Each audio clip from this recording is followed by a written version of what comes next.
According to legend, a huntsman once tracked a lion that was terrorizing his village all the way to its den. Though armed with only a spear, the man managed to kill both the lion and its mate, but spared the cubs.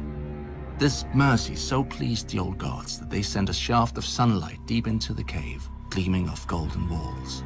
The hunter became a miner and built a ring fort to guard his new wealth. Nobody ever asks what happened to the cubs. Maybe the gods forgot about them and they starved. Maybe there never were any cubs or lions or hunter. Doesn't matter. Someone found enough gold in that cave to buy whatever truth he wanted, along with a castle that he'd name after his new family. Casterly Rock. Thanks to that gold, Casterly Rock soon became the largest, wealthiest, and best defended castle in Westeros. An army that struggled up the main approach would still have to climb thick, high, and well-defended walls. Should they choose instead to lay siege, the sea helpfully carved a massive cave beneath the castle, which over time became a private port complete with docks, wharves, and shipyards. And so, to this day, even with all the gold in Westeros to tempt invaders, Casterly Rock has never fallen. At least, not in battle. The castle is sadly all that remains of its namesake family, the Casterlys. According to another legend, my ancestor, Lan the Clever, swindled the castle from them. The most common story is that he found a hidden cleft in the rock and snuck into the castle.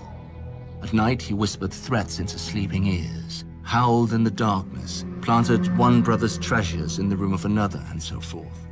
By the end of his games, the Casterlys believed a demon was haunting their home and fled. My brother prefers a different version. Lan the Clever did find a secret entrance into the rock, but used it to have his way with the Casterly maidens. Eventually, the girls gave birth to golden-haired bastards, and the Casterlys had no choice but to accept their father into the family. In gratitude, he changed the family name to honor himself, and House Lannister was born. The Casterlys used the gold of the rock to become lords.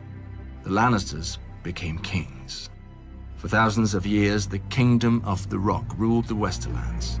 When the Ironborn became a nuisance, my ancestors sailed to the Iron Islands and returned with 100 Ironborn hostages, promising to hang one from the rock every time the Ironborn dared raid our shores. The Ironborn stayed away, well, after 20 or so. When the Andals arrived after sweeping across the rest of Westeros, we invited their sons and daughters into the rock as squires and court ladies.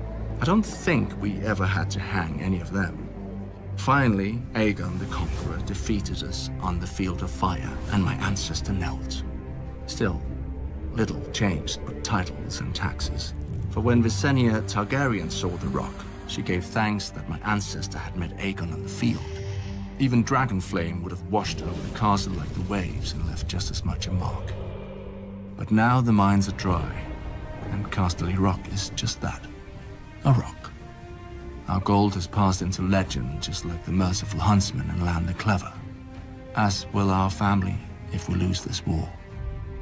Unlike the Casterlys, however, we won't even have a castle to remember our name.